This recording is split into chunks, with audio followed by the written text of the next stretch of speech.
Segment हमारा लाहौर की दुनिया और लाहौर आजकल कौमी और सूबाई सियासत का महवर बना हुआ है। वज़ीर आला के एतमाद का वोट लेने से लेकर पंजाब असम्बली की तहलील तक, तहरीके अदम एतमाद से लेकर वज़ीर आज़म के एतमाद के वोट तक, तमाम अहम फैसले लाहौर में ही किए जा रहे हैं। हालिया सियासी मंजरनामे की अगर बात की जाए तो वज़ीर आज़म शहबाज शरीफ की ज़ेर सदारत पार्टी के सीनियर रहनुमाओं के इजलास में पंजाब असम्बली की तहलील में रुकावट ना डालने का फैसला कर लिया गया है और शहबाज शरीफ की 2 रोज़ा बैरून मुल्क मसरूफियात के बाद वतन वापसी के बाद रिहाइश का मॉडल टाउन सियासी मसरूफियात का मरकज़ बना हुआ है, जहाँ वफाकी वज़रा और मुआवनीन ख़ुसूसी हाजिर हुए और पंजाब की हालिया सियासी सूरत हाल पर मुशावरत की गई। असम्बली की तहलील के बाद पार्टी का भरपूर तैयारी के साथ इंतखाबी मैदान में उतरने का फैसला किया गया है और सूबाई असम्बली को इंतखाबात आइन में दिए गए वक्त के मुताबिक कराने की तजवीज़ इलेक्शन कमीशन को देने की तजवीज़ पर गौर किया जा रहा है। दूसरी जानिब देखा जाए तो तहरीक इंसाफ की जानिब अगर नज़र दौड़ाई जाए तो वज़ीर आज़म को एतमाद का वोट लेने की ऑप्शन पर गौर किया जा रहा है। तो जनाब, ये सियासी मंजरनामा किस तरफ जा रहा है? असम्बली के तहलील के हवाले से आज शाम तक 48 घंटे पूरे हो रहे हैं और अब देखना यह है कि शाम तक क्या कोई बड़ी डेवलपमेंट हो सकती है, कोई ऐसी चीज़ हमारे सामने आ सकती है या नहीं आ सकती है। जनाब, अंदर की कहानी जानने की कोशिश करते हैं। डेप्टी ब्यूरो चीफ हसन रज़ा हमारे साथ इस वक्त इन स्टूडियोज़ मौजूद हैं। हसन, आपको वेलकम कहती हूँ जागो लाहौर में। कैसे हैं आप? मैं ठीक ठाक, thank you very much. Hasan, क्या ये सियासी मंजरनामा चल रहा है? तहलील हो चुकी है पंजाब असम्बली और अब तो मरीम नवाज़ को भी वापस आने का कह दिया गया है कि वो पाकिस्तान वापस आएँ और लीड करें जनाब इंतखाबी मुहिम को। तो किस तरफ किस रुख को जा रही है सियासत? क्या अंदर की कहानी क्या है? देखिए, बहरहाल जो असम्बली तहलील करने का जो ऐलान किया था इमरान खान साहब ने, वो बुनियादी तौर पे वो तो उन्होंने पूरा कर दिया। वो चाहे वो अपने इत्तेहादियों के साथ मिलकर या फैसले किए या उनकी मुशावरत के बगैर या जो भी उन्होंने बड़ा कदम उठाया, उन्होंने मिल मिला के ये फैसला किया और बाकायदा फिर उस पर अमल दरामद होता दिखाई भी दिया। और दूसरी चीज़ मैं ये समझता हूँ कि बहरहाल इनको आम इंतखाबात की तरफ ही जाना पड़ेगा। अच्छा, उसकी रीज़न ये है कि बुनियादी तौर पे पूरे पाकिस्तान का अगर आप रजिस्टर्ड वोटर देखें तो तकरीबन लगभग 12 करोड़ के लगभग है और 56% जो है वो पंजाब बनता है। सही। और 18% के करीब खैबर पख्तूनख्वा बनता है। यूँ 74% रजिस्टर्ड वोटर बनता है जो अगर आम इंतखाबात होते हैं तो वो वोट कास्ट करेगा। ठीक है। तो वो 5-6% जो 25-26% जो है, आप उसके लिए 74% रजिस्टर्ड वोटों को जो है वो कुर्बान करने जा रहे हैं या उनको जो है आप उनका एक अलग इलेक्शन करवाएंगे, बाकियों का अलग इलेक्शन करवाएंगे। तो एक अजीब सी सिचुएशन बनेगी। वो एक पंजाबी की वो है ना, वो मिसाल के हाथी लांग या पूंछ रह गई, तो वो जो पूंछ रह गई है वो पीडीएम उस पर बैठ के जो है वो सियासत कब तक कर लेगी। अच्छा, वो कितनी देर तक जो है वो आगे लेके चली जाएगी। लग तो यही रहा है, बहरहाल इनको आखिर में इलेक्शन पर ही आना पड़ेगा। लेकिन अभी तो वो वाजिद हैं कि हम आम इंतखाबात नहीं करवाएंगे। देखिए, वो बेशक पंजाब में ही बेशक 2-3 चीज़ें चलती रही हैं। गवर्नर पंजाब का एक अच्छा और उनकी मेच्योरिटी का जो लेवल है वो मुझे देख के बड़ा खुशी हुई। अच्छा। कि उन्होंने पहले जब वज़ीर आला पंजाब का एतमाद का वोट हुआ, उन्होंने उस चीज़ को एक्सेप्ट किया, चाहे वो उनके पार्टी के सीनियर रहनुमा उनके खिलाफ ये बात करते रहे कि आप इसको एक्सेप्ट ना करें। उन्होंने कहा आइन और कानून की रोशनी में जो मैंने ऑर्डर दिया उस पर उन्होंने इम्प्लीमेंट किया, अब मैंने उसको एक्सेप्ट करना है। सही। अब अगर देखा जाए तो कल उन्होंने 2 ब्रीफिंग ली है गवर्नर पंजाब बलीगुर रहमान साहब ने। उसमें वो ये कहते हैं कि आइन के आर्टिकल 105 जिसमें बाकायदा मेंशन है कि आपने 3 चीज़ें जो है वो करनी है, फिर 2 और आर्टिकल भी तीनों को मिला के पढ़ा जाए तो वो ये कहते हैं कि पहले तो आपने ये बताना है पहले पैराग्राफ में कि जो वज़ीर आला पंजाब ने आपको समरी भिजवाई असम्बली तहलील करने की, उसको आप एक्सेप्ट करते हैं। अच्छा। दूसरी चीज़ दूसरे पे वो लिखेंगे उसी आर्टिकल 105 के तहत, क्योंकि 2224A भी एक आर्टिकल है, उसको भी इसमें जो है वो पढ़ा जा रहा है। तो वो ये कहते हैं दूसरे में कि उन्होंने तारीख देनी है, कौन सी तारीख को 3 माह का 90 डेज होते हैं, तो आपने कौन सी तारीख को इलेक्शन की तरफ जाएंगे। सही। तो वो जो कल मैंने समरी देखी है उसके मुताबिक तो 12 अप्रैल तजवीज़ की गई है। ओके। यानी रमज़ान शरीफ आ जाएगा, उससे पहले शायद 3 नवंबर या 3 फरवरी को 1997 में रमज़ान मुबारक में इलेक्शन हुए थे। ओके। तो इसमें कोई दूसरी राय नहीं है कि आप ये कहें कि रमज़ान में इलेक्शन नहीं हो सकते। तो उससे पहले भी शायद एक का दफ़ा हुए थे, लेकिन जब 1997 में हुए थे उस टाइम 36.1 जो है वो टर्नआउट देखने को मिला था। और अभी जो है अब क्योंकि वो सिचुएशन, वो माहौल इतना बन चुका है, तो मेरे ख्याल में अब शायद वो इमरान खान साहब ने फिर अपनी यूथ को उजागर बहुत किया ताकि वो वोट कास्ट के नहीं निकले। और ख़ास तौर पे जो रजिस्टर्ड वोटर जो नया आया मुनीबा, वो बहुत आपकी तरह, बल्कि आप तो पिछले साल भी आपने वोट कास्ट किया होगा, कई और लोग हैं जिनके जो रजिस्ट्रेशन जिनकी हुई है, तो वो बहुत जो है वो बहुत ज़्यादा इमोशनल है कि हम वोट कास्ट करने जाएं। अभी भी हमने ज़िमनी इंतखाबात में देखा, जब आप भी फील्ड में निकले तो आपने देखा कि वोट कास्ट करने के लिए यूथ ज़्यादा थी। हाँ, ऐसे तो अब ये बहुत इंपॉर्टेंट चीज़ होगी। तो ख़ास तौर पे अब उनको जो है वो इलेक्शन, तीसरी चीज़ उनका ये है कि आपने निगरान सेटअप की तरफ जाना है। वो भी गवर्नर रिकमेंड करेगा सीएम को और अपोजिशन लीडर को कि आप मुश्तरका तौर पे हमें निगरान वजीर आला दें। अगर वो नहीं देते तो दो उनके अराकीन को लिया जाएगा। वो खुद अपनी तरफ से 2 मेंबरान को देंगे या कोई भी कमेटी, वो मिलकर मुशावरत करेगी और निगरान सेटअप तय होगा। ठीक है। और अगर फिर वो ये नहीं करते, फिर मामला इलेक्शन कमीशन के पास जाएगा। वो फिर किसी को आपको वजीर बना दें, वजीर आला जो भी है, वो उनका फिर है कि वो वजीर आला नामजद कर दें, फिर आगे कैबिनेट जो है वो सामने आ जाएगी। अब सिचुएशन ये है कि मुस्लिम लीग नून मुख्तलिफ चीज़ों को लेकर जो है वो मामलात को आगे पीछे कर रही है। गवर्नर ने तो अपनी तजावीज़ रात को प्राइम मिनिस्टर साहब को दे दी। अब मसला ये है कि अगर आज इलेक्शन की तारीख देते हैं या 12 अप्रैल को या जो भी तारीख वो फाइनल करते हैं उस पर इलेक्शन होते हैं, तो मुस्लिम लीग नून को नुकसान है।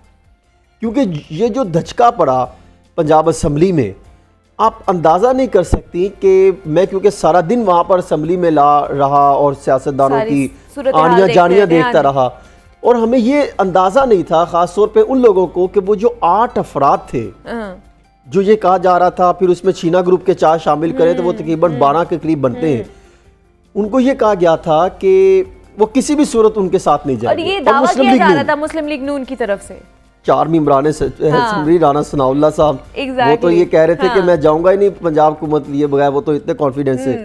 फिर उसके बाद आ जाए अताउल्लाह तारड़ साहब, राना मशहूद अहमद खान, ख्वाजा साद रफीक, फिर उसके तारफरीर सिद्धू, एक लंबी फहरिस्त है। वो तो ये इतने जो है वो उनका इत्तेमाद था कि हम जो है हर सूरत, जब भी इत्तेमाद का वोट बड़ा, इन्होंने आप अंदाजा करें कि कार्रवाई को इन्होंने रोक कर इस चीज़ पर प्रेशराइज करने की कोशिश की गई और एहतजाज किया गया, स्पीकर डाइस का घेराव किया गया, तोड़ फोड़ के नारे, बड़े अजीबोगरीब सा माहौल बना रहा, मछली मंडी बनी रही कि आप एतमाद का वोट लें। और जब एतमाद का वोट लेने लगे वो बाहर चले गए। और उसके बाद फिर जाली गिनती का भी नारा लगाया गया। देखिए ये सारा क्रेडिट जाता है चौधरी परवेज लाई साहब को। अच्छा। कि उन्होंने, वो कहते हैं ना कि वो बड़े मैच्योर सियासतदान का उन्होंने रोल प्ले किया, तमाम सियासतदानों को इकट्ठा करके वो ले आए, आ जाइए मेरे बंदे मैदान में आ गए।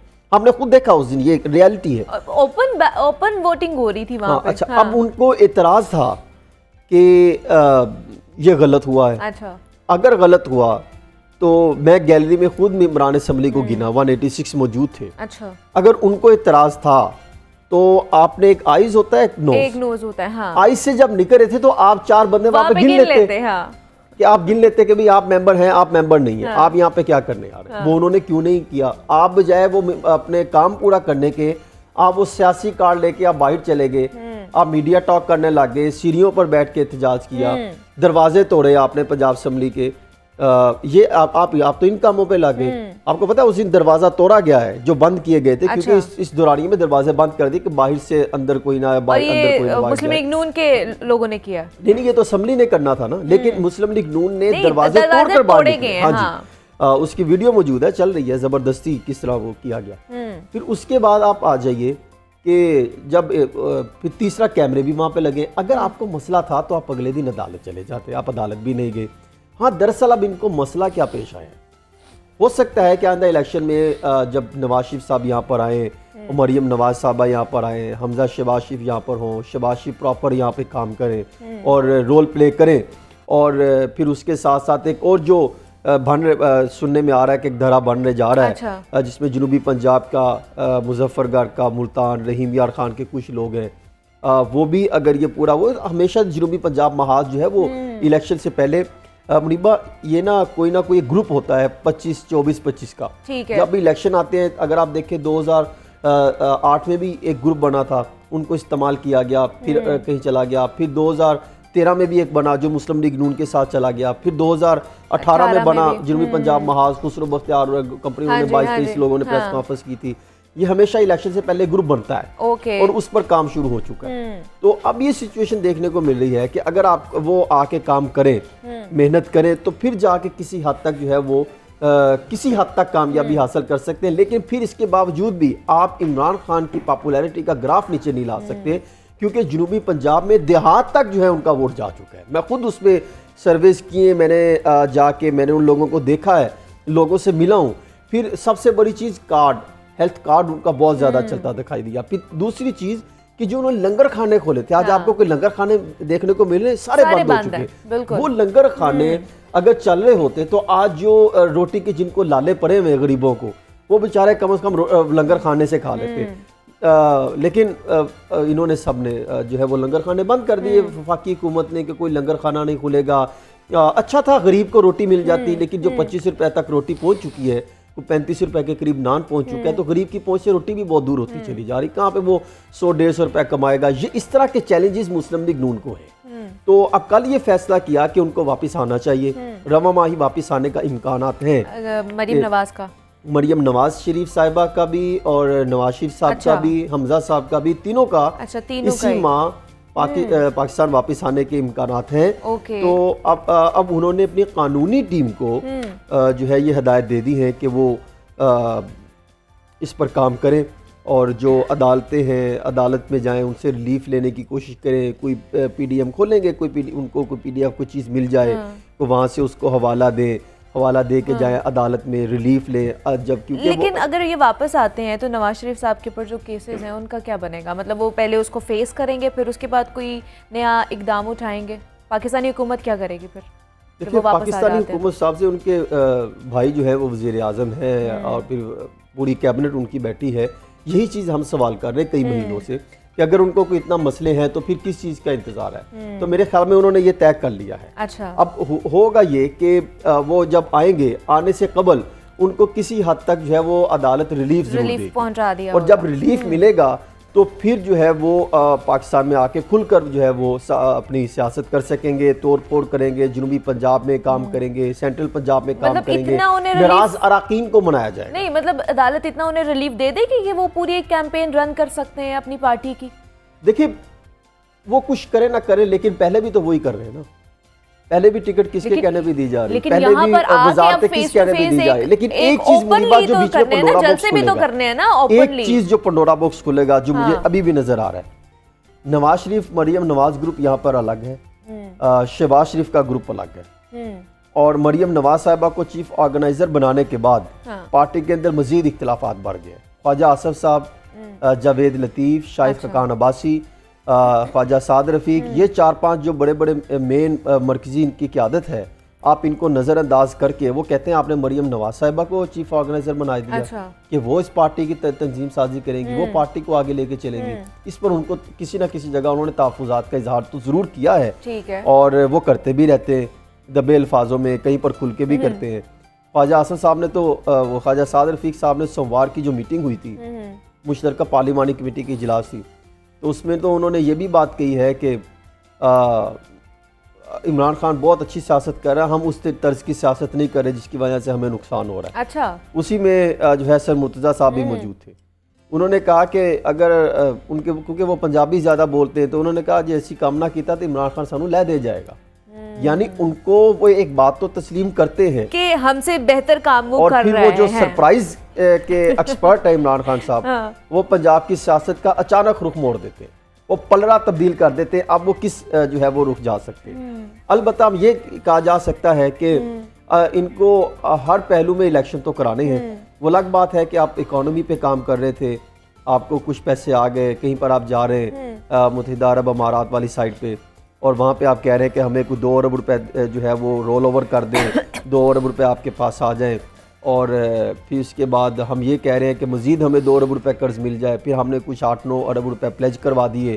फिर वो भी अगर आप देखें, इकॉनमी तो किसी न किसी तरीके से काम कर रहे हैं, तो वो इकोनॉमी पे भी जो है वो अगर उस चीज़ को रखा जाए तो मैक्सिमम 2-3 चीज़ पहले ही होंगे। हाँ। एक तो यही होगा कि ये चीफ इलेक्शन कमीशन को भिजवा दें कि आप तारीख तजवीज़ हम कर रहे हैं, आप इस पर इलेक्शन करवाएं।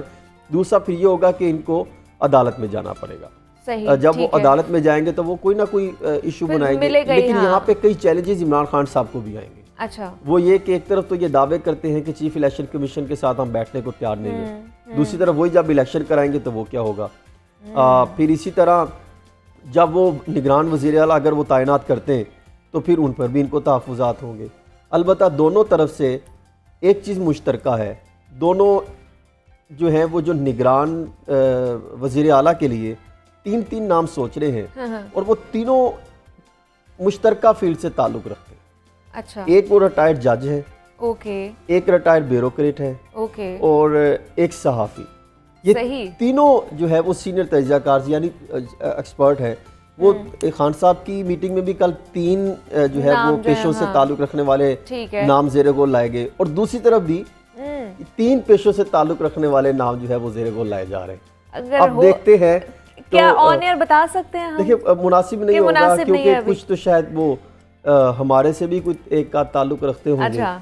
तो कुछ ना कुछ चलते हैं और कोई ना कोई आने वाले दिनों में पता चल ही जाएगा कि लेकिन आने वाले दिनों में बड़े बड़े पंडोरे बॉक्स खुलेंगे। अच्छा, ये सारे अचानक से तो ये जो रात की तारीकी में जो सारे फैसले हो रहे होते हैं और अचानक से हो रहे होते हैं, ये मेरे ख्याल से ज्यादा होना शुरू हो गया। पंजाब असेंबली का ही आप देख लें कि रात को 12:05 में एक अचानक से सरप्राइज दिया गया कि खान साहब ने अचानक से सरप्राइज दिया। और दूसरा लोग ये बोल रहे हैं कि जो रात की तारीकी में सरप्राइज देने वाला जो मामला है ना, ये खत्म नहीं हो सकता। खान साहब ने अपनी डायरी के पहले सफ़े पे लिखा हुआ है और ये चीजें चल रही है जो उनके साथ हुआ अब उन्होंने सबके साथ कर 2005 से लेके आज तक मैंने देखा पंजाब में जितने बड़े तकर्रुर तबादले करने हैं रात के 12 बजे के बाद 12:30-1 बजे के करीब करते हैं। डीसीओ के तबादले हो, कमिश्नर्स के तबादले हो, बड़ी बड़ी तैनातियां हो, बड़े बड़े एक्शन देखने को मिले, बड़ी गिरफ्तारियां अमल में लानी हो, रात के अंधेरे में की जाती है। हाँ, एक चीज़ जो मैं आपको बताने जा रहा था, ये दरअसल ये तो अब उनका तरीक़ेकार है कि शायद वो 12 बजे तक का इंतज़ार करते हो। अभी एमक्यूएम के कराची में इलेक्शन है। हाँ जी। उस इलेक्शन के बाद बहुत कुछ तय होना है। फिर ये भी मुमकिन है कि वफाक में सदर पाकिस्तान वज़ीर आज़म को कह दें कि आप भी एतमाद का वोट लें और उनके नंबर पूरे ना हो तो फिर एक नया पंडोरा बॉक्स देखने को मिलेगा।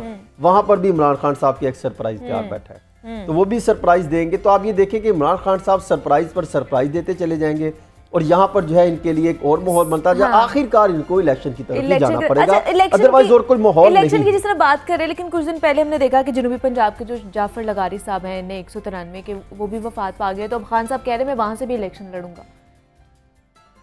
तो खान साहब तो उस मजबूत पोजीशनों से इलेक्शन तो लड़ते हैं, पहले भी हमने देखा वो 2-3 जगहों से इलेक्शन लड़ते हैं। उनकी पोजीशन वहाँ पे बड़ी स्ट्रॉन्ग है, लेकिन सदाकत है इसमें कि खान साहब लड़ेंगे वहाँ पे। उनकी पोजीशन देखिए, ये तो कुछ नहीं कहा जा सकता, ये तो एंड मौके पे होगा। हो सकता है वो किसी को टिकट दे दें और अभी टिकट का जब माहौल देने का शुरू होगा तो आप देखिएगा कैसे कैसे चेहरे भी सामने आएंगे। फिर जोड़ तोड़ का मामला बड़ा रूज पे पहुंच जाता है। ये तो अभी कबल कुछ नहीं कहा जा सकता कि कहाँ पे वो खुद कहाँ से लड़ते हैं, कहाँ से नहीं लड़ते, क्योंकि सोशल मीडिया पे काफी इस चीज के हवाले से बात जो इनके साथ सीट एडजस्टमेंट की बात चल रही थी काफली के साथ 40-45 सीटों की, वो अगर बात कर ली जाए तो वो भी बड़ी इंपॉर्टेंट है। तो वो जिन सीटों की वो डिमांड कर रहे हैं, जिसमें लाहौर का भी शफकत महमूद साहब वाला हल्का है, नीचे 2 MPs हैं, वो दोनों मांग रहे हैं। तो वो अगर डॉक्टर मुराद अब्बास वाला MP वाला वो अगर दे देते हैं तो फिर आप अंदाज़ा कर लें। लेकिन ये है कि चौधरी परवेज़ लाई साहब ने वफादारी का जो है वो सबूत दिया और अब उनके साथ साहब से वो चलेंगे खान साहब। और मुमकिन है कि आइंदा आने एक चीज़ बड़ी मज़ेदार हुई इस हफ्ते में कि जब असम्बलियाँ तहलील करने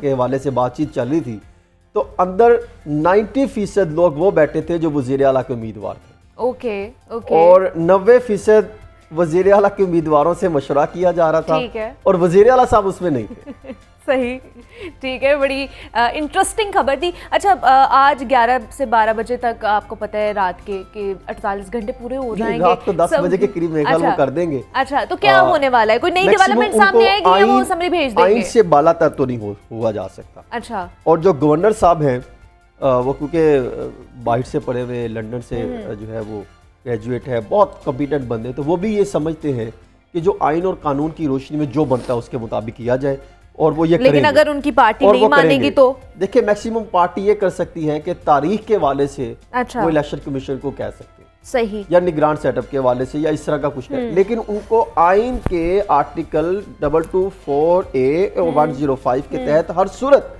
ये एक्सेप्ट करना ही करना है, अदरवाइज नहीं करते तो अभी चौधरी फवाद हुसैन साहब ने ट्वीट किया है कि ऑटोमेटिकली फिर आप उस पर वो जाएंगे, तहलील हो जाएगी। हाँ ऑटोमेटिकली तहलील हो जाएगी। इसलिए बेहतर ही है कि वो भी जो है वो इन चीजों से बचेंगे और आईनी वाला रास्ता लेंगे और उस पर अमल दरामद करते हुए आगे लेके चलेंगे, वरना अगर ये नहीं होता तो फिर सवाल गवर्नर पर ही उठेंगे।